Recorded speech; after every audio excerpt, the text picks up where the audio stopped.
J'aime les Congolais, j'aime les Congolais, ah. J'aime les Congolais, j'aime les Congolais, j'aime les Congolais, j'aime les Congolais. Des acteurs de la société civile du Nord Kivu, avec des militants du mouvement citoyen Élite pour les changements Lucha, ont manifesté ce jeudi 14 octobre 2021 à Goma pour exiger la démission du coordonnateur du programme de désarmement, démobilisation, relèvement communautaire et stabilisation PDDRCS, Tommy Tambwe, qui est en mission au Nord Kivu pour lancer les activités de ce programme. La manifestation a eu lieu devant l'hôtel Serena où se tient depuis quelques jours des consultations entre les coordonnateurs du PDDRCS et plusieurs couches sociales impliquées dans ce programme. Mais pour la coordination provinciale de la société civile du Nord Kivu, accompagnée de la Lucha, la nomination de Tommy Tambwe ne passe pas.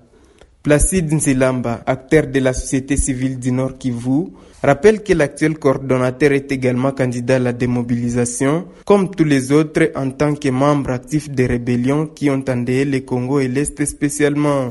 Le programme DDRCS a été mis en place pour relever le défi créé par d'autres programmes de démobilisation qui ont existé auparavant. Et si ce programme a été initié, c'était sur demande de la société civile auprès du président de la République lors de sa première visite ici en province du Nord Kivu. Alors, nous avons été surpris désagréablement que ce programme a été confié à celui qui devait être aussi parmi les bénéficiaires du programme, et c'est celui-là qu'on a nommé comme coordonnateur. Et nous disons c'est paradoxal. On a pensé à M. Tommy Tambwe, qui est un ancien DM23, qui devait être parmi les bénéficiaires du programme. Alors c'est pourquoi nous avons dit on a renversé la pyramide. Et nous ne sommes pas d'accord avec cette démarche parce que tout simplement c'est une démarche qui ne va pas faciliter la reddition de groupes armés. C'est une démarche qui risque encore de bloquer le même processus pour qu'on revienne encore à la case de départ. C'est pourquoi nous avons dit aujourd'hui, nous devrions le signifier, en dépit du fait que nous avions déjà écrit plusieurs correspondances et même des déclarations qui ont été signées entre la société civile du Nord Kivu et du Sud Kivu.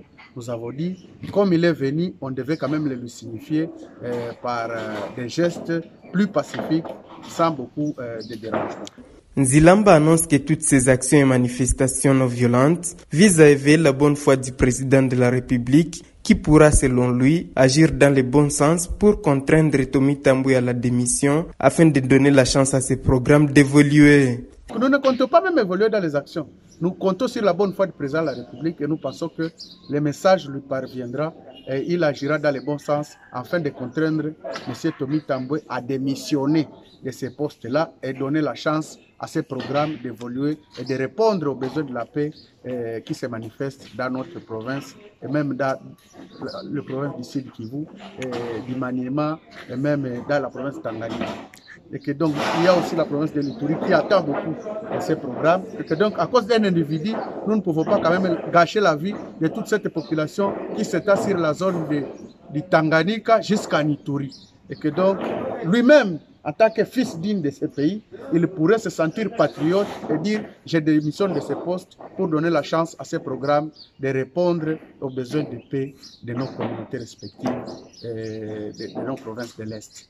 Signalons qu'en dépit des multiples contestations de plusieurs couches sociales, Tommy Tambwe poursuit les consultations avec différentes couches depuis son arrivée lundi dernier à Goma. Il a d'ailleurs reçu ce mercredi 13 octobre des leaders des groupes armés qui ont affirmé leur engagement à accompagner le programme selon sa cellule de communication.